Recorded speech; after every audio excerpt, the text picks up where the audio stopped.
I'm not ashamed to own my Lord, nor to defend his cause. Maintain the honors of his word, the glory of his cross. Well, we're going to begin in the Book of Micah. Today there was one more question in our Jonah class, but we pretty much, it was number 10, why did Jonah attempt to flee to Tarshish rather than preach to Nineveh? But we pretty much covered that question in all our thoughts. So I thought instead of beginning there, we'd begin fresh and we'll get into the Book of Micah. Just as I started class, my earplugs, so now everything I'm saying is echoing in my head, which I hate, but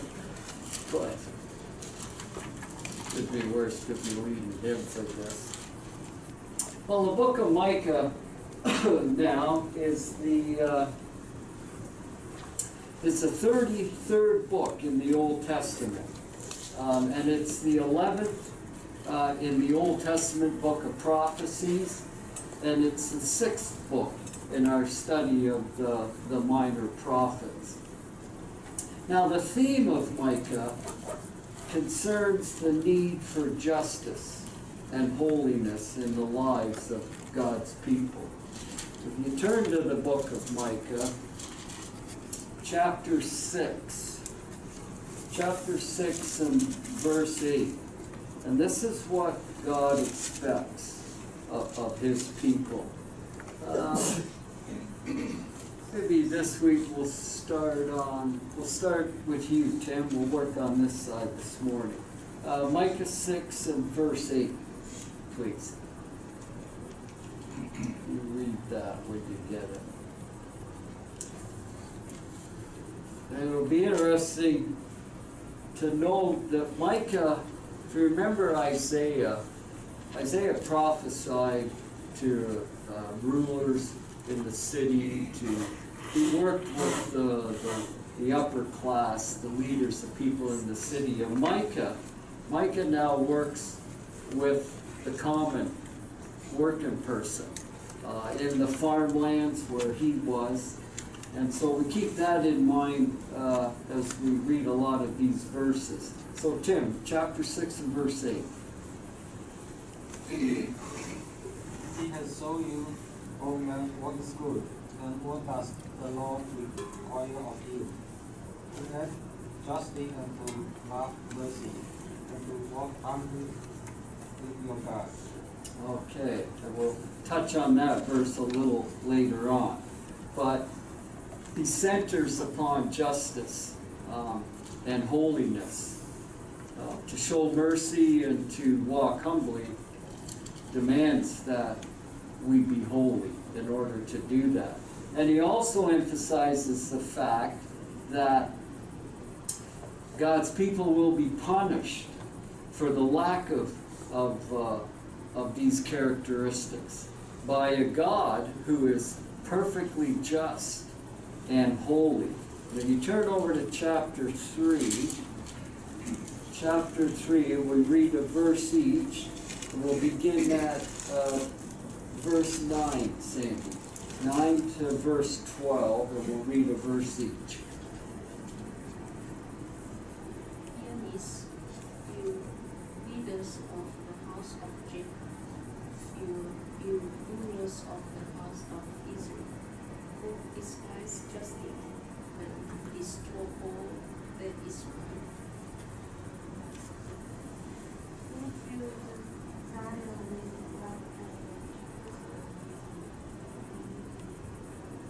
Her parents judge for a bribe, her priests teach for pay, and her prophets divide money, and yet lean on Lord. Is not the Lord among us, nor harm can come upon us? Therefore, because of you, Zion will be plowed like a field, Jerusalem will become a purple rubble, the temple hill a mound overgrown with thickets. Okay. And we'll look at these verses a little more in depth later, but we see here that Micah is aiming his preaching from God at the religious leaders in Israel and the rulers of the house. And he states there how they operate, which is far from the way that God would desire them. But we'll look at that a little later on. And the book of Micah also pronounces doom upon Israel itself. Look at chapter 1. Chapter 1, least and verse 6. Chapter 1 and verse 6.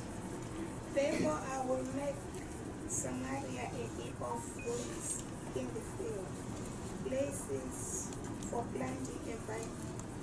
I will pour down her stones into it, and I will uncover her foundations. Okay, so Micah here is pronouncing doom on Samaria, which was the capital of the northern kingdom, and he also pronounces the same doom to Judah, and that's in chapter 4 and verse 10. Tammy, please.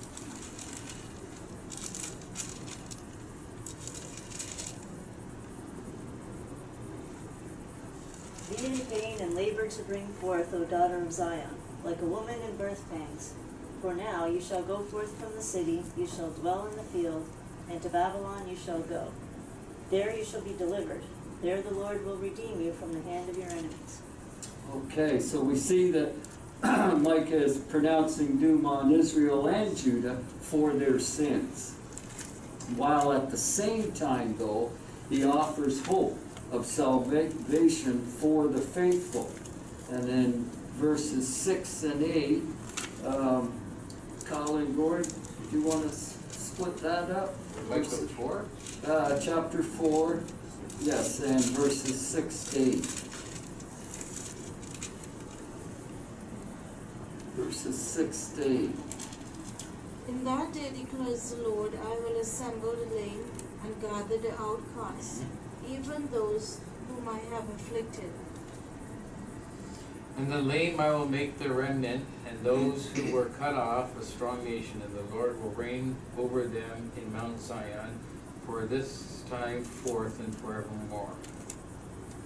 Okay, and verse 8 is, and you, O tower of the flock, the stronghold of the daughter of Zion, to you shall it come. Even the former dominion shall come, the kingdom of the daughter of Jerusalem. And so we see there that God's offering hope to them. And that's interesting. We always see that, haven't we, so far in all the minor prophets. The pronouncement of doom for your sins, showing God's justice, but yet he follows it immediately with the hope of salvation, with the hope of forgiveness, if the nation would repent. And the message of Micah is one that seeks to defend the poor against the oppression of the rich. As I said, Micah lives in a small town, mostly farmers, and the leaders and the landowners were abusing those that were less fortunate. Chapter 2, verses 1 and 2, woe to those who devise iniquity and work out evil on their beds. At morning light they practice it, because it is in the power of their hand. They covet fields and take them by violence, also houses, and seize them. So they oppress a man and his house, a man and his inheritance. And chapter 3, verses 1 to 3 is the same idea. And also in chapter 6, verses 11 and 12, the same thought. And if you remember, when I was studying, remember the year of Jubilee in the law? That was land that people had lost to landowners, those that couldn't pay debts. Remember every was it 7 years, I think, was the Jubilee? That land was to be given back to them. Those that had taken the land because of payment, that land was to be returned to the people. That's what God demanded. And then the poor would again have their fields, they could supply for their families, make a living again. But here in Micah, that's history. Landowners are keeping what they want. They're taking from the poor. They're not dealing with the poor at all like God expected. And this is kind of Micah's message to them land of the rich. They're oppressing the poor. So we keep that in mind as we move along. And so the origin of Micah, we look first at the title, and we're asked, what is the meaning of Micah's name? What is the meaning of Micah's name? Anybody come up with that? That'll be under your title section. God like you? The which court? God like you? Oh, okay, is that what these got there? No, I'm reading chapter 7, verse 18. Chapter 7 and verse 18. Who is a God like you? Oh, okay, well that... Passing over transgression for the remnant of his inheritance. Right, that's right. Well, we'll look at that a little later on. But I was just aiming at what Micah's name means, which is along that lines of what Gord just said, is who is like Jehovah. Micah, that's the meaning of his name. And then we're asked, how is the meaning of the prophet's name connected to the content of his message? And Gord read that verse. So how, in your own words, how does the name of, the meaning of Micah connect to the message that he is giving? It's first of all a challenge, isn't it? Who is like Jehovah? Presented as a challenge to all idol worshipers, including our day, and to all who take false views of the one true God. First of all, as we look at who is like Jehovah, first of all, he pardons iniquity, doesn't he? And that is a prerogative of God. God alone, isn't it? Of that being who alone has the power to save or to destroy. God has that right. And also, he has the right to forgive transgressions. He can heal backsliding. He can heal those that fall. And he can restore them. That is his right. Again, that's his prerogative. And also interesting is that he does not retain his anger forever, does he? We've seen that in the few verses. Though he has the right to be justly displeased because of sin, and he has the right to pour out his judgment upon the wicked, yet if they return to him, he shows to them and to others that he doesn't retain his anger forever. But he is indescribably ready to save than to destroy, which is a characteristic as Christians that we need to always think about and consider. When someone seeks forgiveness and they change, then we need to be ready to change our attitude towards them and to let them know also that how we feel about them. And the fourth thought was he delights in mercy. You know, you've probably heard it many times. People say, well, I want nothing to do with God. He's a God of wrath. And why does this happen? And why does that happen? You know, those are excuses. God delights in mercy. You know, when forgiveness is shown, then he forgives. He doesn't demand the punishment that should be. That's only demanded when we refuse to repent. And judgment is his sovereign right. But he's always ready to save and not to destroy. And nothing can please God better than having the opportunity to show mercy, isn't it?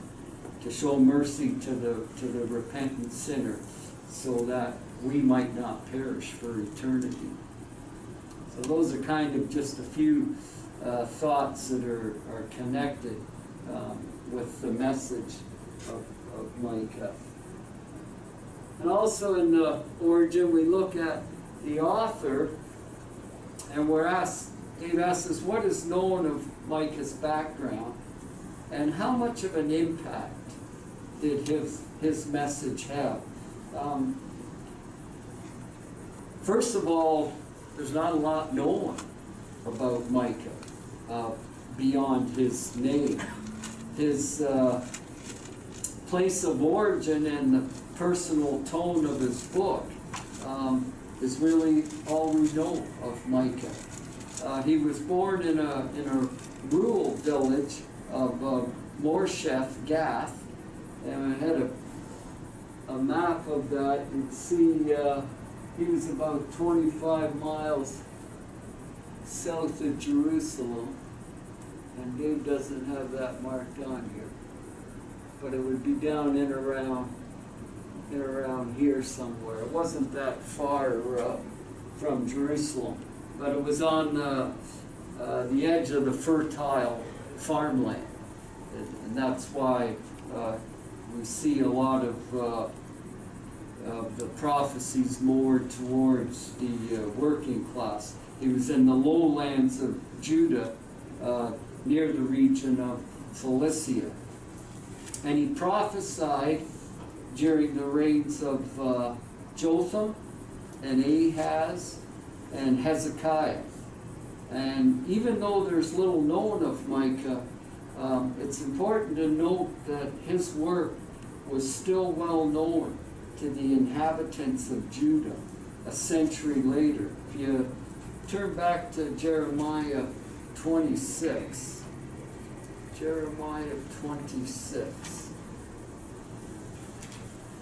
Jeremiah 26 and verses 16 to 19. Verses 16 to 19. We'll take a verse each here.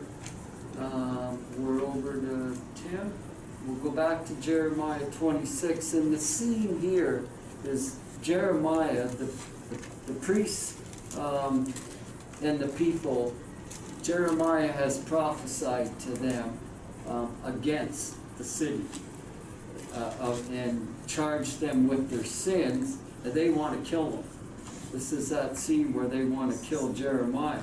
Well, the princes and the rulers come together and talk about this, and then they challenge the Jewish leaders and the people with the thought of, what has this man done? Okay, so in verse 16, Tim, we'll read a verse each, 16 to 19. Then the officers and all the people say to the priests and the prophets, this man shall not be sentenced to death. He has spoken to us in the name of the Lord our God.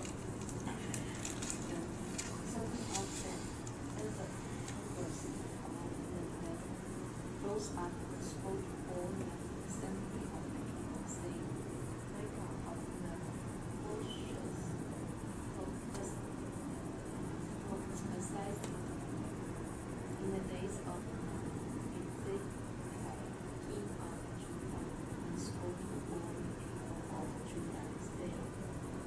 Thus says the Lord of hosts.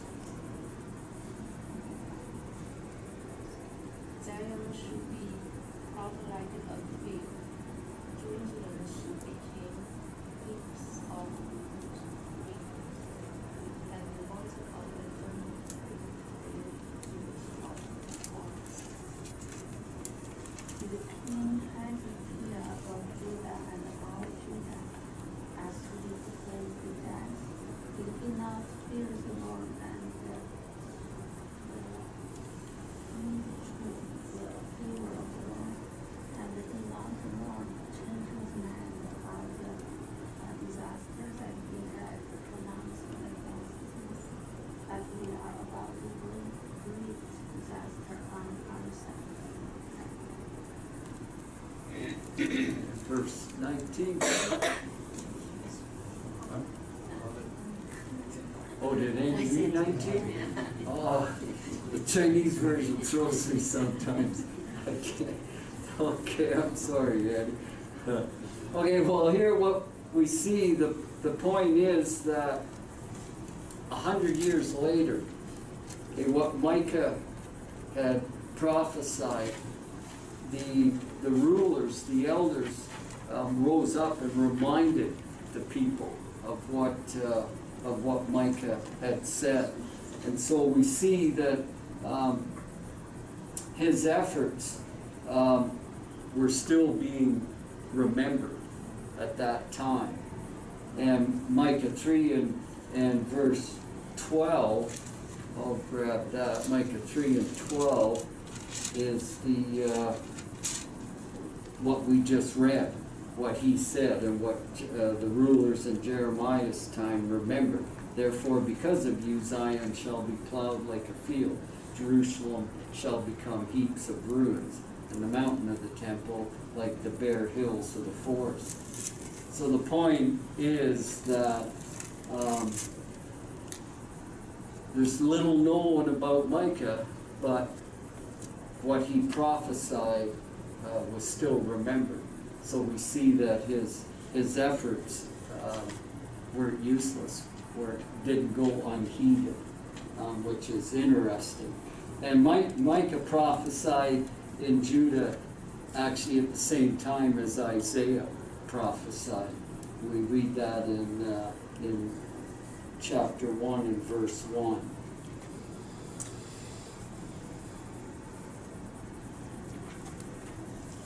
So we move on to the date of Micah. And remember now in our timeline, 1446 BC was when Moses gave the law, and in 30 AD was the scene of the cross. And Micah, the kingdom divided in 931 BC. I thought Dave always reminds us each lesson of these dates. And as I thought of I got to do the boys class in after Gordon, I was going to do the history and geography book that we did on Wednesday nights with Dave. And I thought it's good for us to remember these dates, roughly the time periods, because it kind of puts everything in order for us as we study. And so we see the kingdom is divided, and then Israel is conquered by Assyria in 722 BC, and Judah was conquered, we know, in 586 BC, and Micah speaks of all that, doesn't he? And so what we consider is that he prophesied during the reign of Jotham, Ahaz, and Hezekiah. Okay, and his work then took place between 739 BC and 686, and because that's when those kings reigned. And so his message was in there. And his message was exactly this thought. In verse 6 and 7 of chapter 1 of Micah, And he warns here of the fall of Samaria, which took place in 722 BC. He says, therefore, of course he's speaking, God has told him what to say to Israel. He says, therefore I will make Samaria a heap of ruins in the field, places for planting a vineyard. I will pour down her stones into the valley, and I will uncover her foundations. All her carved images shall be beaten to pieces, and all her pay as a harlot shall be burned with the fire. All her idols I will lay desolate, for she gathered it from the pay of a harlot, and they shall return to the pay of a harlot.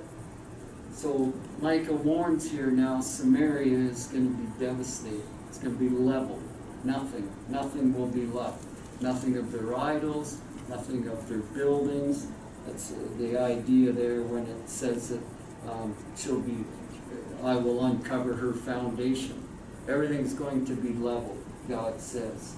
And he also prophesies of Judah's deliverance from the Assyrian invasion during the reign of Hezekiah, which took place in 701 BC.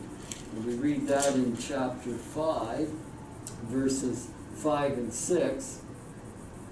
And this one shall be peace when the Assyrian comes into our land, and when he treads in our palaces, then we will rise against him. 7 shepherds and 8 princely men, they shall waste with the sword the land of Assyria, and the land of Nimrod at its entrances. Thus he shall deliver us from the Assyrian. They weren't going to destroy Jerusalem. That was left for Babylon. And when he comes into our land, and when he treads within our borders. And that story is found in 2 Kings 18 and 19. So, having said all that, a good estimate then for Micah's book is around 735 BC to 700 BC, and kind of being completed near the end of that time. And we gather that time because of the kings, the time that Assyria was conquering Israel, and also we'll see the prophecy of Judah being taken off into captivity. What other thoughts? The purpose now of Micah is found in chapter 6, verses 1 and 2. Okay? Chapter 6. Sorry, Gord, chapter 6. I'll just read that before, actually we do that. I wanted to do that before we do that question. Chapter 6 and verse 2. We read here, Micah says, "Hear now what the Lord says. Arise, plead your case before the mountains, and let the hills hear your voice. Hear, O you mountains, the Lord's complaint, and you strong foundations of the earth. For the Lord has a complaint against his people, and he will contend with Israel." These verses here, we need to understand what our Micah is wanting us to see. It's a courtroom scene here, is what Micah wants us to picture. And the whole of creation, the mountains, the hills, they're personified as if they are witnesses, as if they had seen the idolatry of God's people. It's the idea that nothing is hidden, okay, before God. And God is setting forth his complaint here before the people who had openly, before all nations, transgressed his covenant. Okay, and before, that's the scene that we want to see, that everything that Israel and Judah has transgressed is viewed by all, even to the point of God's creation. And that leads us kind of into our question. The first problem that the people had was, and we're asked here, how were God's people treating one another during Micah's day? And we'll read these passages and then get our thoughts. You give me your thoughts. And so we're in Micah 2, and we've read this, but we'll read it again. Henry, will you read chapter 2 and read verses 1 and 2? Woe to those who divine iniquity and work out evil in their plans. At morning night the prophesy, because it is in the power of their hand. They carry the fields, take them by violence, also houses seize them, to the oppress a man and his house, a man and his inheritance. Okay, what do we see here? First of all, it might be good to ask you, who is Micah aiming this thought at? That's found near the end of verse 1. Who are these people? These are the rich and the powerful. Right, yeah. Because they have the power in their hands. You know, those of us that owe mortgages, the bank holds the power. Isn't that the same today? Hey, Igor? Isn't that the same today? Well, that's, yeah, I do that at the end of these thoughts, remind us that. The bank, we don't tell the bank, the man that, or the organization that holds our mortgages, we don't tell them what we're gonna do. They tell us, okay? And so then what do we see that those that are in power, what are they doing? How are they treating? They're just taking what they want. Right, Tammy, and what's, is this a sudden impulse then, when they desire to take what they want? It just shows how. Well, partially, but they do plan it the night before. It's The which? it's not like it's something that takes months for them to put together, but they do plan it the night before. They think about what they want, Right. their plan, and the next day they go out and do it. Right. I was just after you kind of hit on it. It's a deliberate design. They're deliberately working out a plan to take what they can. And these are God's people. And power or might is what regulates their conduct. It's not what's right or wrong that regulates them, or proper.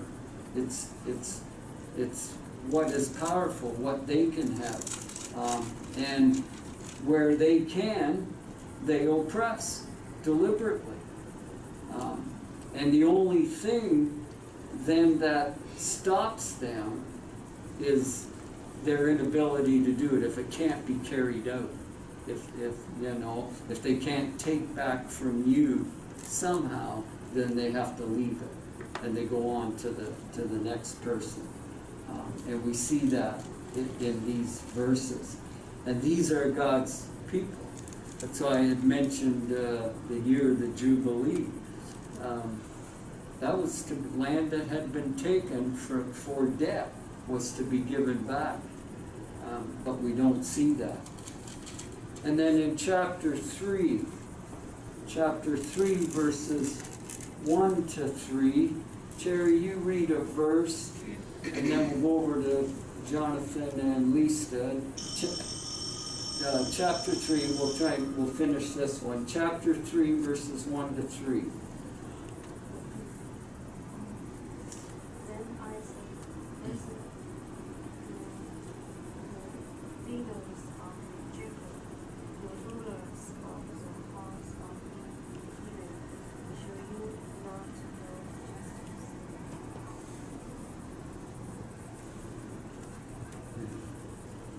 Verse 2. Oh, you who hate good and love evil, who tear the skin from my people and the flesh from their bones.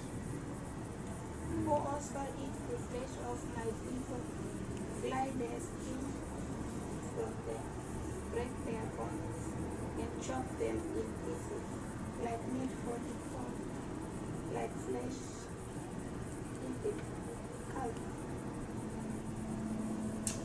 Okay, so what do we see here? What are the prophets, the false prophets, the rulers, the priests? What were they doing, in your words? And think of what should they have been doing. They should have known about justice because they're Jacob's people, they're Israel, God's people. But, Right. but it's like a dog-eat-dog world. They just don't care. It's they do whatever they want to do. Right, Cal. Right. Dog eat dog. Dog eat dog is the thought I had. They devour the people instead of helping them. They're to help them, but they're devouring them, and they refuse.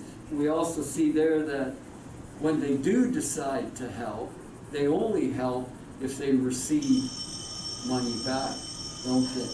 It's a sin of covetousness, isn't it? I'll do nothing for you unless there's something for me, something that I can gain out of it. I'm not ashamed to